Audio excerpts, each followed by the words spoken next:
Vamos para o primeiro slide, então. Vocês estão vendo aí. Vocês vão ter que comentar a tela, né?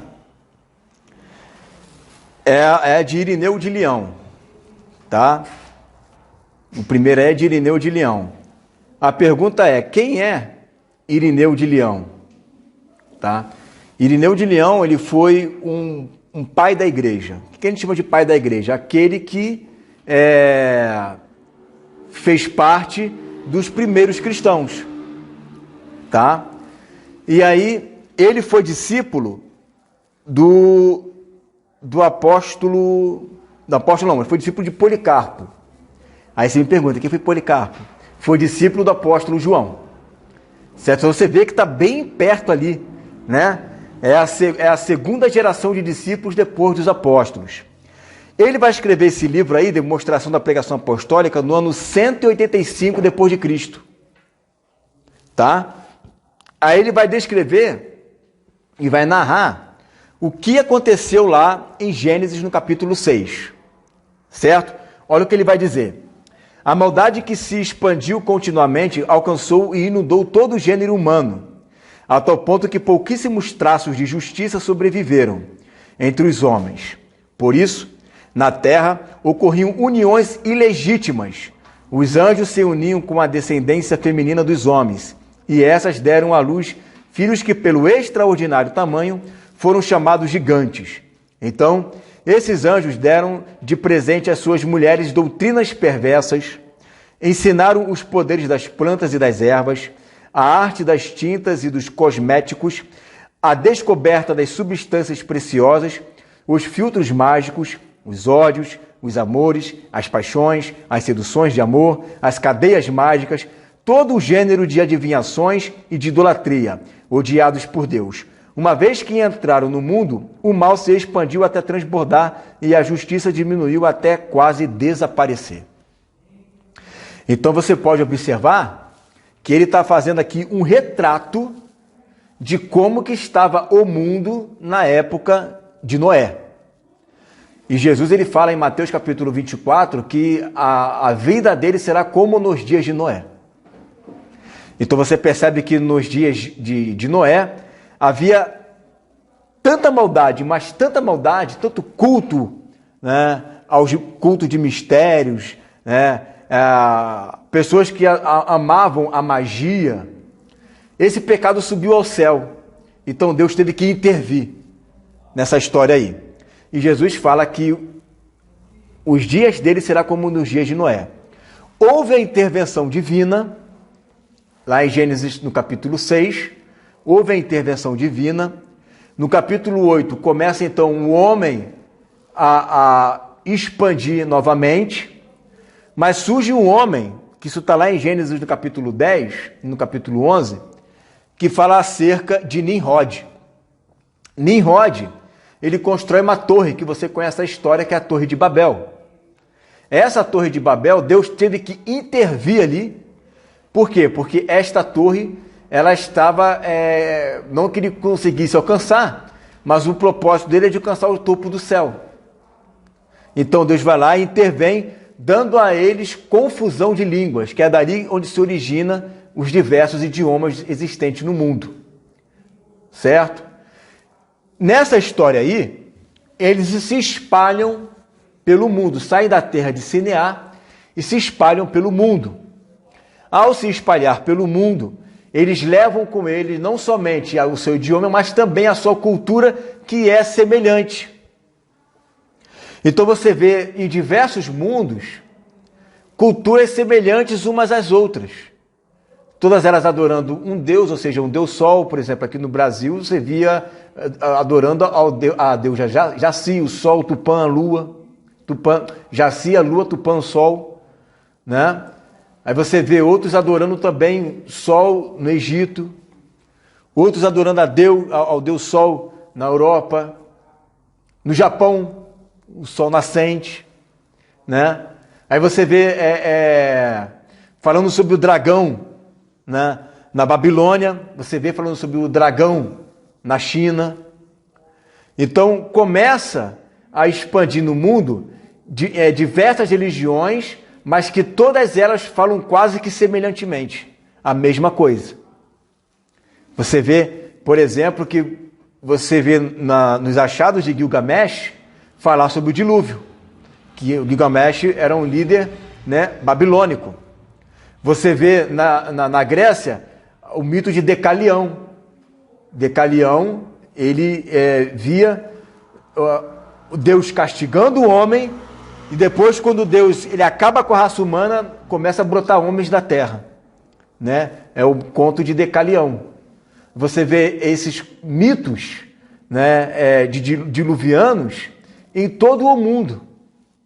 Ou seja, todos enxergaram aquela situação, estavam perto ali. Só que quando cada um foi para o seu próprio lugar, estabelecer ali as suas raízes, cada um contou de um jeito diferente. E aí, a gente vai ver o seguinte, ó. Uma das coisas é a pirâmide, né? Vamos ver aqui a pirâmide. Ó. A pirâmide representa a geometria sagrada.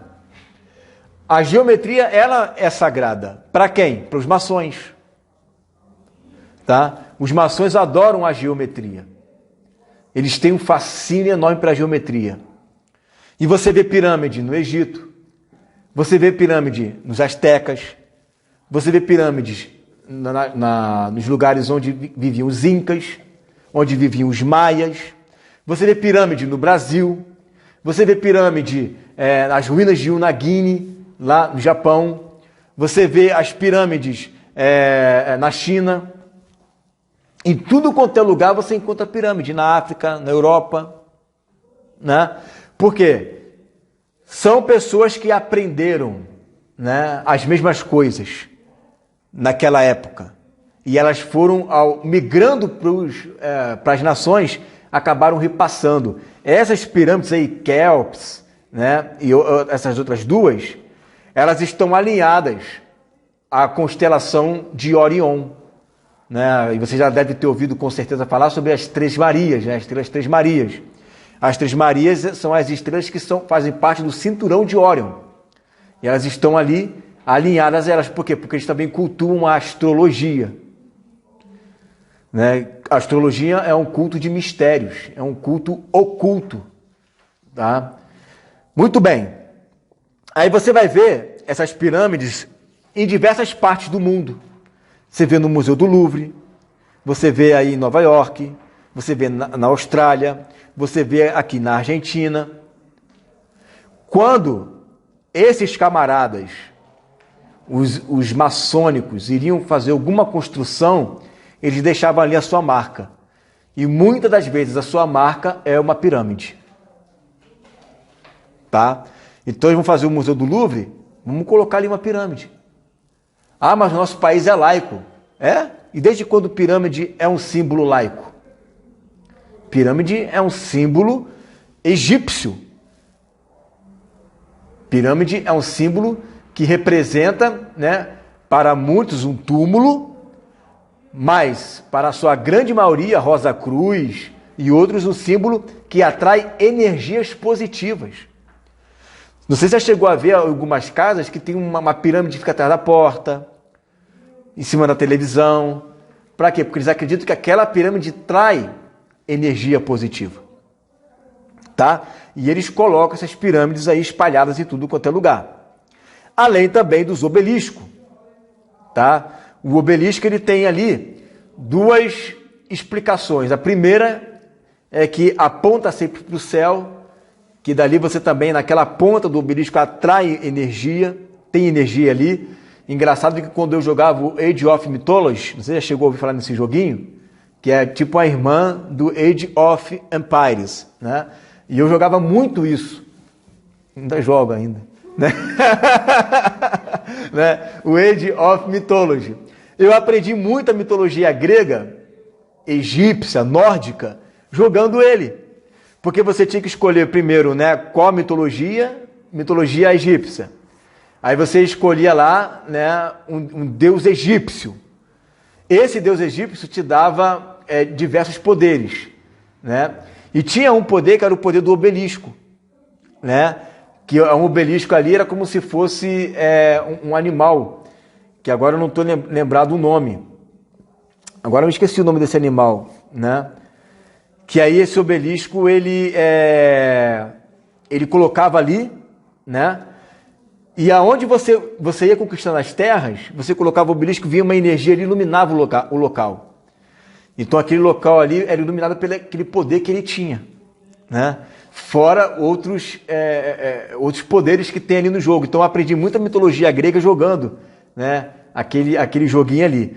E esse obelisco você vê aqui em Washington, você vê no Vaticano, você vê na Torre Eiffel, né? Porque aonde eles vão deixando as suas marcas. Eles adoram símbolos. Eles vão ali deixando a marca deles. E você vê também que esse símbolo, além de simbolizar isso, também simboliza o Deus Falo. O que é o Deus Falo? O Deus Falo é uma adoração ao faloísmo, ou seja, ao órgão genitário masculino. E esse órgão genitário masculino aqui está em posição ereto. Então, isso também simboliza. Por quê? Porque eles fazem adoração ao sexo. Na Roma Antiga tem muitas imagens que eles estão nudos, com as genitadas de fora. Sim. A gente vai falar sobre isso daqui a pouquinho. Né? Que a gente vai falar... Eu sei o que você está pensando. Eu estou lendo seus pensamentos. Eu sei o pensamento que tenho sobre vós. A gente vai entrar nesse assunto daqui a pouquinho, porque a gente está falando sobre o Egito, mas a gente vai começar a falar sobre essa influência na Europa. Essa que era a pergunta, se tem alguma influência. Tem, claro, e muita influência. E da Europa chegou até nós. Tá? A gente vai caminhando devagarzinho, né? Devagarinho. Então vamos lá, ó. Mais uma figura aqui do obelisco. Você vê que no obelisco, né, você vê vários hieróglifos ali, né? E você vê que é totalmente voltado para o Egito, voltado para a adoração egípcia. E todos esses símbolos estão permeados na maçonaria. Tem gente que fala que a doutrina egípcia é morta. Não é morta, está viva hoje. Vivíssima. Está vivíssima. Eles só mudaram de nome, mas são a mesma entidade. Vamos continuar vendo, ó. Um outro símbolo agora, que é o símbolo de, quem sabe dizer? Horus. Esse aí, é o olho. É o olho que tudo vê. É o símbolo de Horus. Um deus egípcio. Aí nego vai lá e põe uma tatuagem de um olho desse aí na pele. Está colocando um símbolo de uma entidade egípcia. Um deus falso. Horus. Horus é um deus falso. Oi, Igor, e você me fala em relação a fazer tatuagem na pele? E tirando, tipo, tem isso que é... Mas o pessoal gosta de tatuar. Olha, eu sempre falo com relação à tatuagem o seguinte. Tudo tem que ser feito com equilíbrio e depende das suas motivações, né? Então, a Bíblia ela tem uma regra, ela trabalha com princípios. Então, antes de fazer qualquer coisa, a gente tem que observar os princípios dessas coisas. Em Romanos 10:30, 1 Coríntios 10:30, Paulo fala: quer comais, quer bebais, quer façais qualquer outra coisa, fazei tudo para a glória de Deus. Isso que você está fazendo é para a glória de Deus? É a primeira pergunta que você tem que fazer. Porque eu aprendi que o nosso corpo é templo do Espírito Santo. Isso. E ao fazer uma tatuagem, digamos assim, a gente está, de certa forma... Sim, mas assim, se eu for condenar, meu irmão, então já era. Vai ser salvo 2%. Quem tem intenção de fazer? Quem tem intenção de fazer, é isso que eu estou dizendo. Quem tem intenção de fazer, eu trabalho com princípios e não com é pecado e não é. A gente trabalha com princípios. Meu princípio é para a glória de Deus? Se for para a sua própria glória, já era. Ou vaidade. Aí entra uma outra coisa. Ah, mas eu vou fazer porque eu acho bonito. Vamos supor que valeu. Só que isso vicia. Eu dificilmente conheço alguém que começa a fazer e não para. E para, melhor dizendo, né? Que começa a fazer e para. A minha irmã, por exemplo, começou com uma tatuagem pequenininha, um coraçãozinho aqui assim. Agora ela tá parecendo um muro de rua. Né? Ela tá pichada praticamente, só o rosto que não. Né? Virou um muro de piche. E por quê? Porque vicia. Né? Então, Igor, você faria no seu corpo? Eu não faria. Não faria mesmo. Porque você pegar um adesivo e colocar num carro, você pegaria um adesivo e colocaria no carro? Sim, até faria isso, dependendo do adesivo e para onde você queria colocar. Mas você tem a opção de tirar se você não gostar. Agora, no corpo não tem mais essa opção. É para sempre. Principalmente no olho, né? No olho, tem gente que coloca tatuagem no olho para mudar a cor do olho. Agora, isso é vaidade pura, né? O cara não se aceita de jeito nenhum. Né? Está na cara. Então, a pessoa vai e coloca, né? E sabe que não vai ter como tirar nunca mais aquilo dali, vai fazer parte de você. A pessoa vai ter que conviver com aquilo para sempre. Então, eu prefiro não fazer. É a minha opinião. Igor, mas também tem uma questão espiritual aí, né? Porque eu não sei se você já viu aqueles que saem do equilíbrio total e estão agora numa moda de transformação aí. Transformação do quê? Do corpo, através de tatuagem, através do... Eu coloco o negócio por dentro aqui para ficar... Isso aí vai entrar no que eu vou falar daqui a pouco.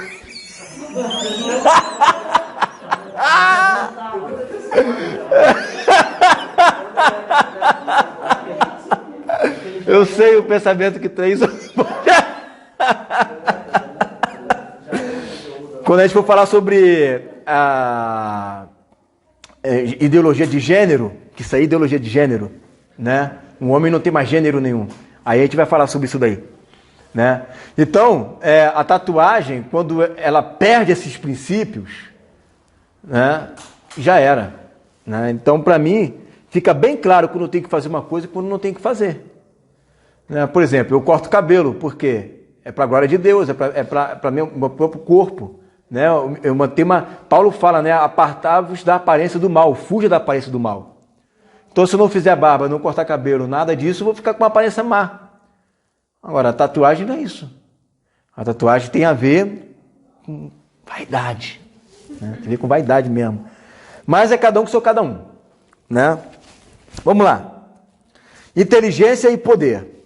É um dos símbolos, né, da maçonaria, que tem aí, ó, o compasso, tem o esquadro, tem a letra G, que uns dizem que tem a ver com o grande arquiteto do universo, que é Deus, e outros dizem que tem a ver com o G de geometria.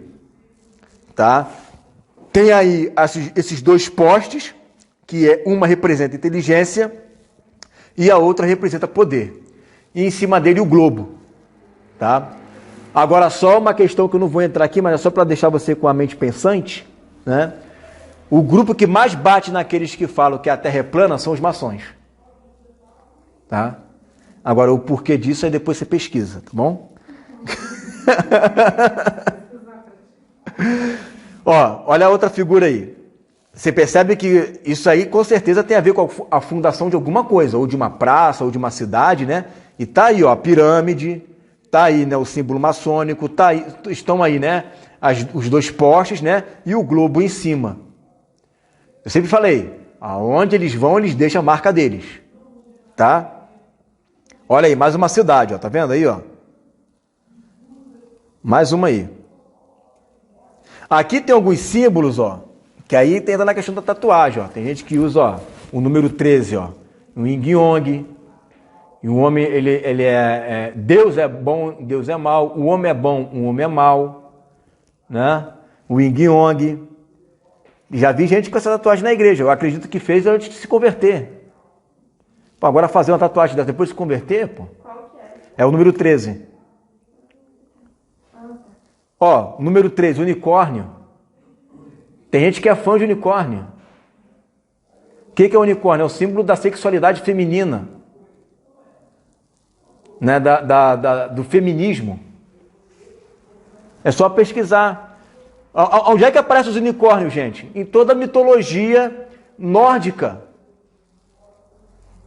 Aí você vê junto do unicórnio o quê? Uma fadinha, um gnomo. Fada não pode, gnomo não pode, duende não pode, mas unicórnio pode, é bonitinho. É um símbolo, né, que a maçonaria usa, ó, borboleta, a borboleta, feminismo de novo, o culto à mulher, porque a gente vai ver nos próximos slides o culto à mulher, né? Como que a mulher é uma das deusas mais cultuadas.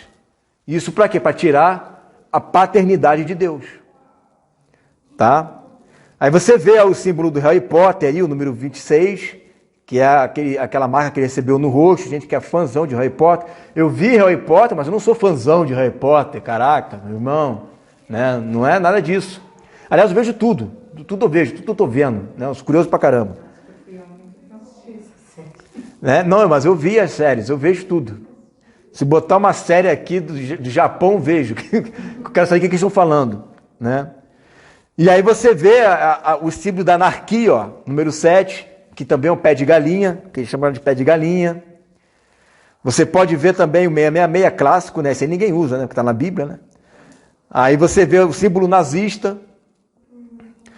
Você vê a pirâmide aí, ó. O chifre, número 15. O olho. Você já viu o Felipe Neto fazer o símbolo do olho? Você conhece o Felipe Neto, né? Você sabe qual é o símbolo do olho? É esse aqui, ó. Deixa eu ver se consigo fazer direitinho. Como é que ele faz? Assim, ó. Né? É o símbolo do olho. 19? Não. É o 19. É o olho de Horus. Tá? Aí você vê o pentagrama, né? Número 6. Aí você se lembra do Pentágono nos Estados Unidos. A gente vai falar sobre isso aí. E outros mais, né? Se a gente for falar um por um aqui, a gente não termina hoje. Mas o slide está contigo, né? Então você... né? Vamos ver aqui. Aí agora o próximo slide é a deusa Osíris. Tá? Agora a gente vai falar sobre o culto à mulher. Tá? Como que funciona o culto à mulher. Eu não vou passar aqui hoje, mas sem ser essa aula de terça, na outra aula, eu vou passar para vocês, né, um vídeo que fala sobre a história de Osíris e o filho que ela teve. Tá? Aí a gente vai falar um pouquinho sobre isso daí. Certo? Mas, partindo dela tem isso aqui, ó. Olha quantas deusas aparecem aí. Né? Quantas deusas aparecem. Você vê deusas no Japão, entre os aborígenes, na Grécia, você vê no Egito, na Pérsia, você vê na África e você vê em Roma, que é o número 12. Agora, quem é essa mulher aí? O número 12. Se você sabe. Maria. Maria com o seu filho. E não é igual a todas as outras imagens aqui? Né? Por quê? Lembra que eu falei na aula de catolicismo, seitas heresias, né? Que a Igreja Católica ela fez o quê? Uma mistura, ela fez o sincretismo religioso. Você assistiu aquela aula que eu te passei? Então, ainda bem que eu falei aqui agora, né? Né? Então, houve esse sincretismo religioso. A Maria da Bíblia não tem nada a ver com essa Maria aqui. Essa Maria aqui é a rainha dos céus. É uma outra Maria. Tá? Então vamos ver aqui a deusa tríplice. Deusa tríplice aqui que é a mãe, a filha e a neta. A avó, a mãe e a filha. Tá? Que é como se fosse uma trindade feminina. Uma trindade feminista. Tá? E nós temos aqui a deusa Gaia, que é chamada de mãe natureza. Ai, não faça isso com a mãe natureza. Né? Então nós temos aqui a mãe natureza.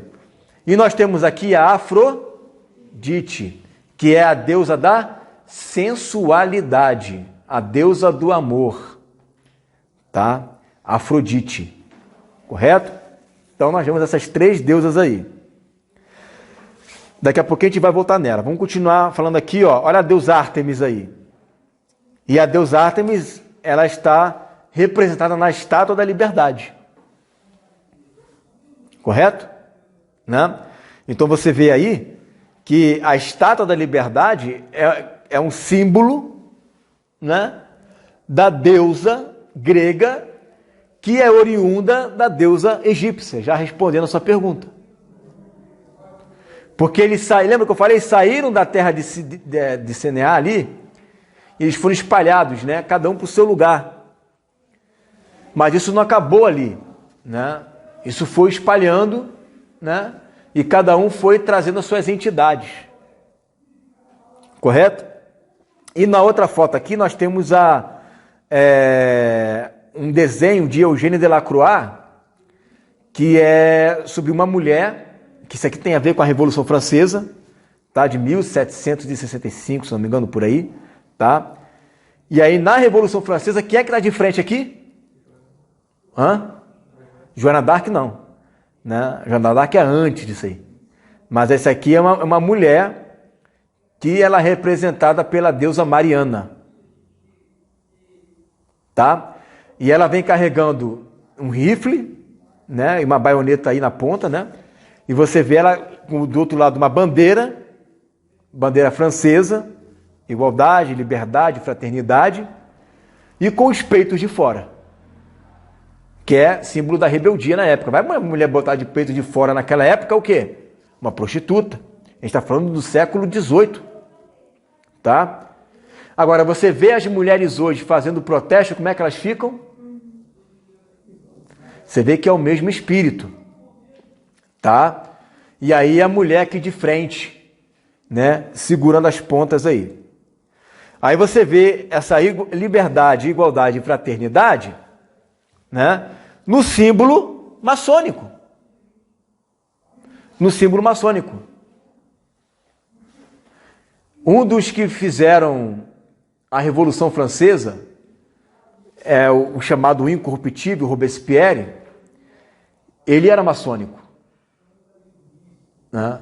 Então, todo o movimento, inclusive católico, tem um braço na maçonaria. Nós vimos isso com o obelisco dentro do Vaticano, na imagem que a gente mostrou ali. E olha a deusa Mariana aí, ó. Ó, república.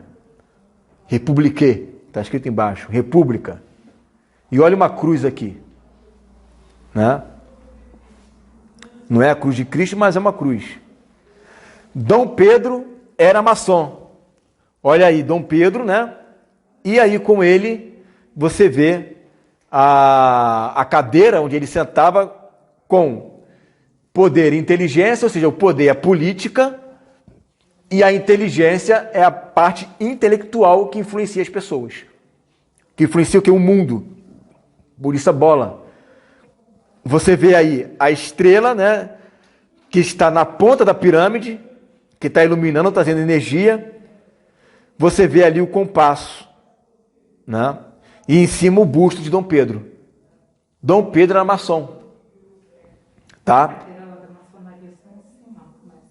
Oi? As cadeiras da maçonaria são assim. São desse jeito, eles não mudam o estilo. Ali do lado tem as lanças e As espadas, né? os demais símbolos. É, que a espada é para iniciação. Quando vai chegar a primeira pessoa lá, para começar, tem um oleiro, né, que fica ali, e ele coloca a espada assim por cima e ele começa a fazer o juramento dele.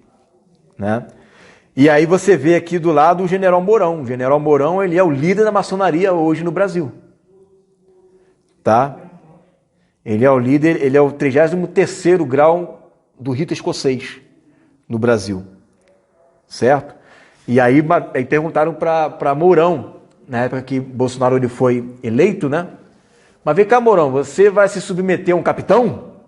Ué, a pergunta.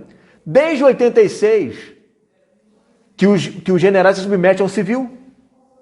A Sarney, né? A Fernando Henrique, a Collor, né? A Itamar, a Lula, a Dilma, a Temer, sempre se submeteu a civil.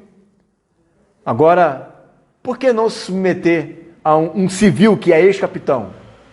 Né, o problema não é esse, não. O problema é que como é que vai um maçom se submeter a um que se diz claramente cristão? Porque Temer é maçom. Né? Fernando Henrique é maçom. Então a questão nunca foi essa. A questão é um maçom se submeter a um cristão. Né? E eles não engolem isso até hoje. Aí tem os símbolos da maçonaria, tá? Eu não vou me deter nos símbolos agora, mas como você já está com o slide aí, depois você lê, né? Cada símbolo aí deles, tá?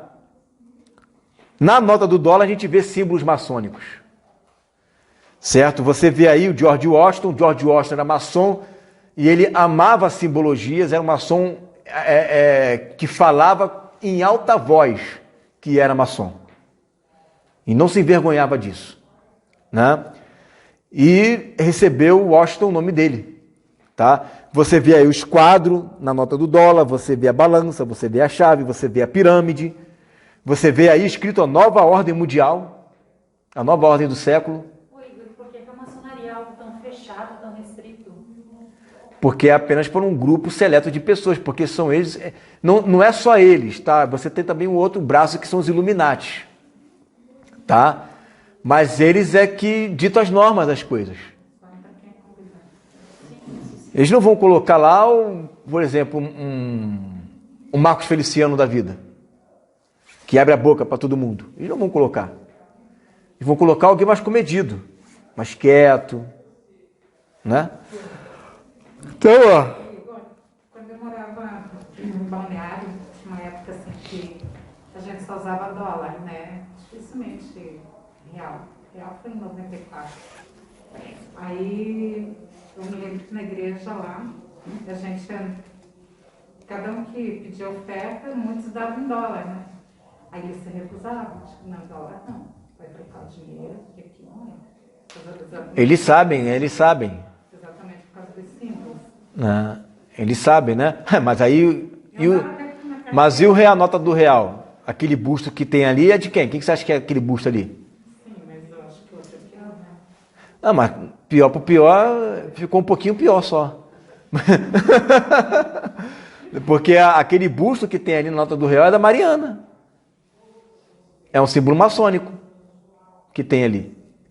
Então não tem, né, por onde correr. O mundo jaz no maligno. Até porque isso eu acho, de certa forma, né, claro que é um ponto de vista, né, mas é uma bobagem que essa questão do dinheiro.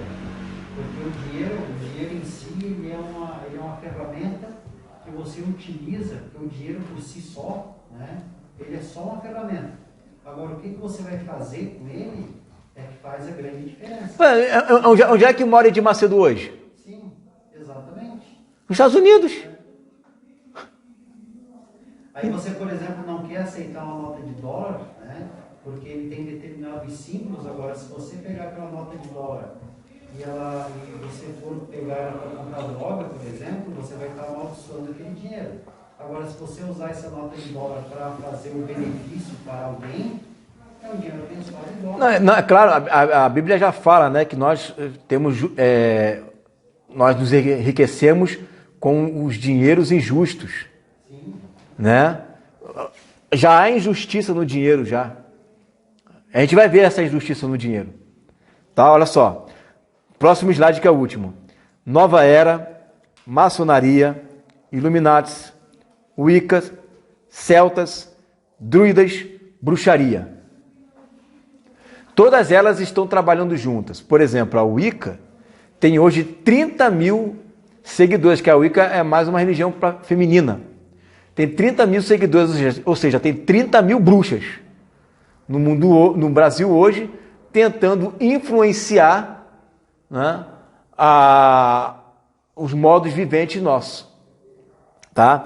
Então, quais são as formas que ele usa para poder acabar com a raiz judaico-cristã? Primeiro, bandeiras como aquecimento global e vegana. Eu não acredito num aquecimento global. Quando você vai ver alguém falar sobre aquecimento global, o que ele vai dizer? Ah, cuida da natureza, toma cuidado da plantinha, a árvore, tadinha. Agora pensa bem, eu sou contra qualquer tipo de destruição em massa da natureza, mas eles não estão preocupados com a natureza, porque, vamos colocar o Brasil é o país mais rico do mundo, gente, é o país mais rico do mundo. O Brasil tem muito ouro ainda que não foi minerado ainda. Garimpado, né? Diz, né? Não foi garimpado ainda. O Brasil está cheio de ouro. O Brasil tem água para sustentar o mundo inteiro por 200 anos. O Brasil tem comida para sustentar o mundo inteiro por 200 anos. O Brasil é um país riquíssimo. Dizem que quem descobriu o Brasil foi Salomão e a sua comitiva. Porque existem registros nas tribos indígenas que falam acerca de Salomão, de Israel. Inclusive o rio Solimões, os índios deram esse nome em homenagem a Salomão, que é Solimões em tupi, é Salomão. Né? Então, o Brasil ele é um país riquíssimo. A madeira em que foi construído o Templo de Salomão só tem no Brasil. Como é que ele conseguiu essa madeira? O Brasil, quando recebeu aqui os jesuítas, no 21 de abril de 1500, qual foi o primeiro nome que o Brasil recebeu? Quem se lembra? Terra de Vera Cruz. Né? Que significa o quê? A terra da verdadeira cruz. E quando eles chegaram no Brasil, o que eles fizeram? Eles consagraram o Brasil ao Senhor.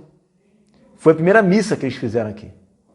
Não consagraram os deuses do Egito, não consagraram aos deuses africanos, eles consagraram ao Deus Jesus. Então o Brasil é um país consagrado. E o diabo sabe disso. Né? Então o que ele faz? Ele tenta pegar as riquezas do Brasil e esconder com essas agendas aí. O Brasil poderia muito bem garimpar esse ouro todo, acabar com a fome do Brasil. Você acha que o mundo está preocupado com o coronavírus? Os grandes estão preocupados com o coronavírus? Não estão. Isso é hipocrisia. Quantas pessoas no mundo morrem hoje de fome? 8 milhões de pessoas por ano. E nunca vi essa comoção toda. Agora morreu um aqui, um ali. O que é isso, ao meu ver? Né? O que é isso? Isso, para mim, é uma maneira que essa nova ordem do século, patrocinada pelos Illuminati, patrocinada pelos maçons, estão fazendo para poder, através do caos, trazer, né, a nova ordem mundial, uma nova moeda, uma nova política, através do caos. Não é por causa da preocupação. O mundo já sabia que isso estava rolando desde dezembro, que já tinha um vírus já desde dezembro, pô. O mundo já sabia disso. Então a gente está caminhando para essa era aí, né? E quando se fala aí de um aquecimento global, cuidar da natureza, não coma carne, não coma carne. Que isso? Você pode comer carne, coma ervas. Aí isso é uma publicação. As pessoas estão ficando cada vez mais jovens, só comendo ervas. Se um homem não come carne e só come cevada, essas coisas assim, você tira a masculinidade do homem. Porque o hormônio humano do homem continuar com o seu vigor humano, ele tem que comer carne. O que você acha de comer peixe? Né? Tem que comer carne. Ah, mas tudo bem, tem uma pessoa que é vegana. Paulo fala, né? Um creio come de tudo, tu não creio come só legumes. Mas ele fala, o fraco na fé só come legumes. É o fraco. Que ele acha que só pode comer legumes, né? Depois você lê Romanos 14. Então, quando as pessoas fazem isso, estou falando dos ativistas, não é uma pessoa que faz isso por uma questão dela. Os ativistas, eles fazem isso cultuando a deusa Gaia. que é a deusa da natureza. Aí vai lá, abraça a árvore, beija a árvore, casa com uma planta.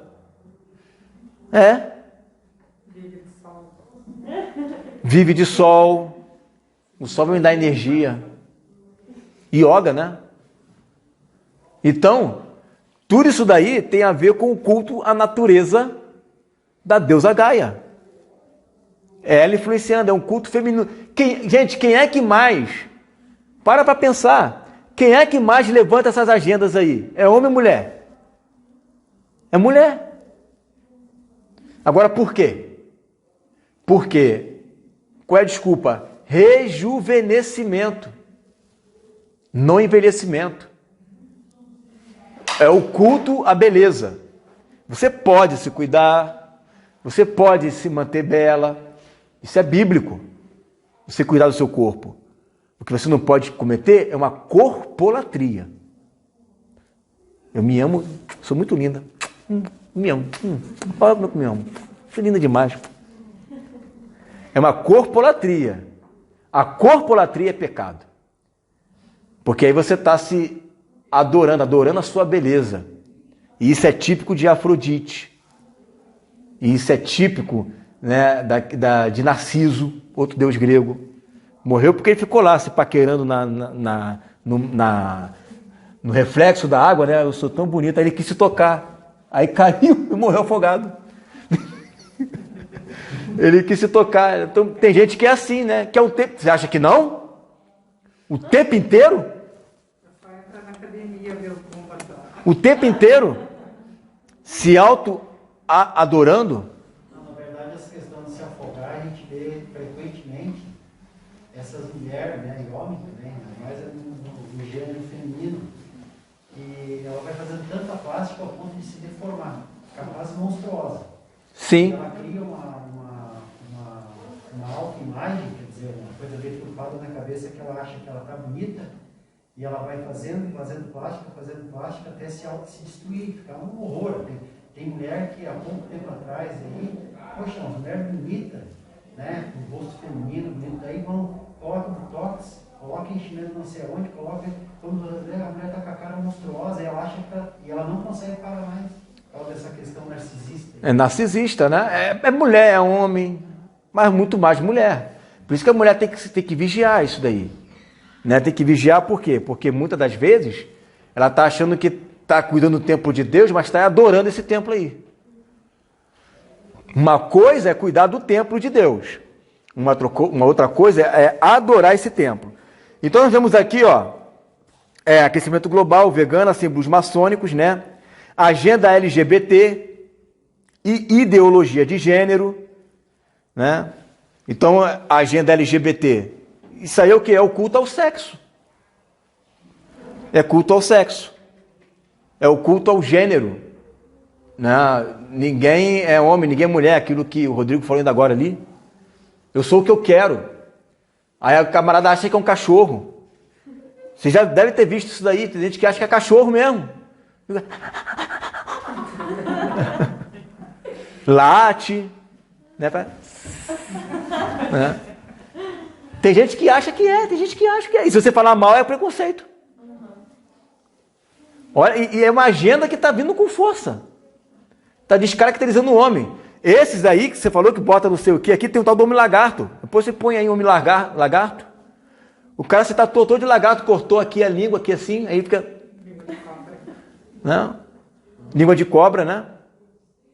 É um homem lagarto. Agora é lagarto. Ele diz que é e acabou. Eu tenho que ser feliz do jeito que eu me sinto ser. É um homem lagarto. A agenda feminista. Culto à mulher e o fim do patriarcado. Qual é o grande X da questão do feminismo? É acabar com o patriarcado. Você observa o seguinte, gente. No tempo dos nossos pais, por exemplo, na época do meu pai, o meu pai ele trabalhava e minha mãe não trabalhava. E o que ele ganhava dava para pagar o condomínio, dava para pagar o meu colégio, dava para pagar o colégio da minha irmã, dava para pagar as contas e dava para sustentar a casa e comprar roupa. E meu pai trabalhava numa sapataria. Vendedor. Tá? Eu tenho um tio que ele trabalhava, né, como datilografia, lá na Central do Brasil. Ensino fundamental. Comprou uma casa com piscina enorme, se aposentou e a esposa dele nunca trabalhou. Isso é possível hoje? Um cara com ensino fundamental não é possível, né? Então você veja que no tempo dos nossos pais, o homem saía para trabalhar e a mulher ficava cuidando das crianças, dos filhos. Era a do lar. Mas só que isso hoje é o que? É estigmatizado. Hoje mulher que é do lar é fraca. Mulher que é do lar, né, é uma mulher que não é independente. E aí você se lembra que é nesse período que surgem lá os movimentos de Woodstock, sexos, drogas e rock and roll, né? E que surgem também os movimentos feministas. Parte daí. Que vem com as mulheres, né, com os seios de fora. Queremos trabalhar, aí tem aquele símbolo da mulher assim, né? Direitos iguais. Então, beleza. Foi tanta pressão que agora são os direitos iguais. Só que tu ia achar que ia ganhar igual o marido, né? Mas não vai ganhar mesmo. Vai todo mundo ganhar a mesma coisa. Só que para baixo. Então hoje é impossível o quê? É impossível um casal, vamos colocar na realidade de 96% de brasileiros que são assalariados, é impossível um casal hoje sustentar uma casa sozinho. É impossível. Tem que o camarada sair para trabalhar e ela também. Só que aí entra uma outra coisa. Olha como é que o mundo ele vai esquematizando tudo para acabar com as raízes judaica-cristã. Aí você sai para trabalhar e quem cuida da criança? Tu saiu para trabalhar. Aí outro coloca numa creche, uma desconhecida vai tomar conta. E se não muito um gay vai tomar conta. Ou então a televisão toma conta. E vai educar. Ou a internet, o celular. Ah, eu não tenho paciência com essa criança, dá esse celular para ele. Aí vai lá. A criança se enfurnar com besteira. Antes, a mulher, ela casava cedo. É só perguntar para os seus pais qual a idade que eles casaram. Casaram cedo. Duvido uma mulher com 25 anos, solteira, tem algum problema aí. Tem algum problema. Por que isso? Porque isso é judaico-cristão. As mulheres casavam cedo. Por quê? Porque é a melhor idade para se ter filho. Ela vai ter filho nessa idade e vai manter o seu corpício ali bonitinho ainda. Mas aí o que a sociedade fez? Não, vai ter sua independência financeira. Não, você vai ter que estudar. Não, aí vai. Ninguém conquista nada com 25 anos. Isso vai levar tempo. Aí vai fazer 28, 30. Aí daqui a pouco tá... eu estou preocupado na casa dos 30. Pô, estava preocupado, eu estava com 22. Agora se preocupar quando está na casa dos 30? Está na casa dos 40? Mas tudo bem. Né? Cada um que sou cada um. O fato é que o mundo, o sistema hoje, ela moldou de tal forma que está todo mundo preso nisso daí. Só tem uma coisa que quebra isso, que são os princípios judaico-cristão. Só que para quebrar isso daí, é complicado. Ou você vai arrumar um camarada que ganha muito bem, né? Muito bem, e aí você vai poder ser uma mãe que vai fazer o seu papel de mãe, que é educar o filho, que a mãe é para educar filho, cuidar do filho, ensinar o filho. Tanto é que no judaísmo, se por exemplo, eu nasci aqui no Brasil, mas tenho um pai judeu, eu não sou considerado judeu. Eu só sou considerado judeu se a minha mãe for judia e tiver me ensinado. Porque eles entendem que quem ensina é a mãe, o pai sai para trabalhar.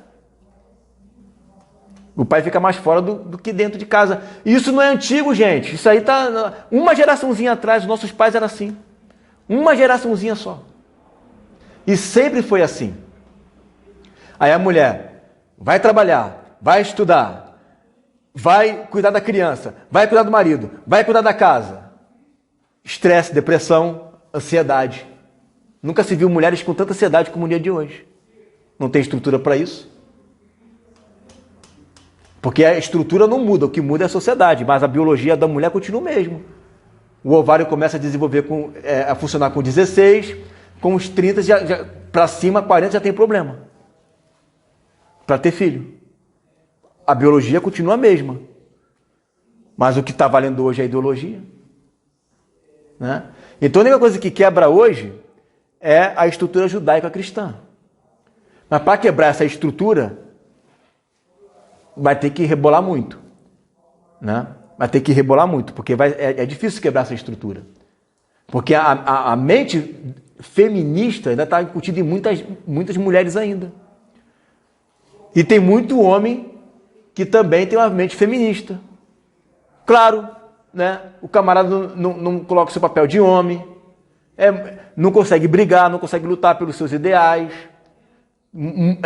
muito vaidosão. Pô, gente, vai ver aquele filme 300, vê se os caras eram vaidosos desse jeito. Vai ver filme de exército, de guerra, os caras lá se jogando na lama, comendo qualquer coisa, farinha com bacon, vambora. Aí os caras hoje, eu só quero comer, só quero beber água filtrada. Só quero beber água filtrada. Água mineral. Não, só como com colher, com garfo. Ó, céus. Um monte de homem feminado. Então tá uma bagunça, o mundo hoje tá uma bagunça, pô. Tá uma bagunça o mundo hoje. Então, o que a gente tem que fazer é entender. Você não vai mudar o sistema por causa disso, mas você precisa entender e fazer a sua parte. A mulher ser mulher. Então o que eu vou fazer? Vai largar meu emprego? Tu não vai largar o seu emprego, senão você vai cair naquela questão que eu te falei. Que o marido, para fazer tudo aquilo é difícil. Né? Mas você tem que entender o seu papel de mulher. O seu papel. Tem uma moça lá no Rio, conversando com ela esses dias, ela falou para mim que ela trabalhava, mas o que o marido ganha não dá para ter uma vida de luxo, mas dá para pagar as contas, manter tudo e tá tudo ok. Né? Mas aí ela teve que escolher, ou ela educa o filho, ou ela saía para trabalhar e quem iria educar o filho seria o mundo. Ela preferia educar o filho. O filho hoje toma uma bênção. Ele é tão abençoado que ele aprendeu a tocar teclado sem ir para uma aula de teclado. Nenhuma única vez. E toca teclado, o dom que Deus deu a ele, desenvolveu esse dom. Né? Então, ela escolheu ser a do lar. Né? É a escolha dela. São todas as mulheres que vão escolher isso? Não. E tem mulher que desempenha bem o seu papel de trabalho. Provérbios 31 fala da mulher que trabalha. Tem mulher que é ótima como professora. Tem mulher que é ótima como advogada. Tem mulheres que têm dons para trabalhar. Né? Agora, o que não pode fazer disso é uma bandeira feminista. Tem que trabalhar. Se não trabalhar, você é uma mulher subversiva. Aí está errado. Não pode fazer disso uma bandeira. Né? Agora, tem o lado positivo e tem o lado negativo. Qual é o lado positivo? Você vai ser feliz como profissional. Mas e o lado negativo? Tu não vai ser aquela mãe que teria que ser. Né? Que é cuidar dos filhos. Que é ser uma mãe de verdade. Né? Que está ali em todo o tempo. Né? E a agenda abortista, que tem a ver, né, com os sacrifícios humanos. Tá? Então, eles vão lá e vão querer incutir de qualquer maneira a questão dos sacrifícios humanos. Eles não vão falar isso, vai falar de aborto. Mas o que é o aborto? O aborto é sacrifício. Porque era assim que se fazia antigamente. Se sacrificavam crianças para adorar o deus Moloque. Né? Se adorava o deus Moloque através dos sacrifícios. Então, essas agendas que estão hoje aí, aquecimento global, vegana, os símbolos maçônicos, né? Agenda LGBT, ideologia de gênero, agenda feminista, agenda abortista, são patrocinados pelos Illuminati e pela maçonaria com o único fim de acabar com os princípios cristãos judaicos. A única coisa que impede deles crescerem é a igreja. Aí tu chega na igreja e tu vê um monte de gente com a mente desse jeito, aí é complicado, né? Então a gente precisa entender o que está por detrás, né, de tudo isso daí, né? O que está por detrás, né, de todas essas agendas, né? O que está por detrás da agenda vegana? O que está por detrás da agenda globalista? O que está por detrás da agenda abortista, da agenda LGBT? O que está por detrás disso tudo? É só apenas um movimento socialista, que não deixa de ser? Porque é muita coincidência. Acaba de ter a Revolução Francesa, no século seguinte eles já colocam vários ícones. Karl Marx, que nasceu no século XIX, Sigmund Freud, que nasceu no século XIX, Charles Darwin, que nasceu no século XIX, e toda essa galera aí é hoje colocada como ícone de tudo. Sigmund Freud, Deus não existe. Karl Marx, vamos criar uma revolução para um novo mundo, que é através do caos que se coloca, né, uma nova agenda, também não acredita em Deus. E Charles Darwin, tudo veio por meio da evolução e também não acreditava em Deus. Ou seja, são as três bandeiras científicas hoje que nós temos, que é para denegrir a igreja. Então, eu acredito que essa aula de hoje deu para a gente ter uma noção bem clara, né, de como que funciona o mundo de hoje. E na aula da sexualidade a gente vai se deter apenas na questão da sexualidade dos deuses, né? Claro, a primeira aula vai ser biblicamente e a segunda aula vai ser história sobre os deuses do sexo. Alguma dúvida com relação a isso? Não? Então vamos orar?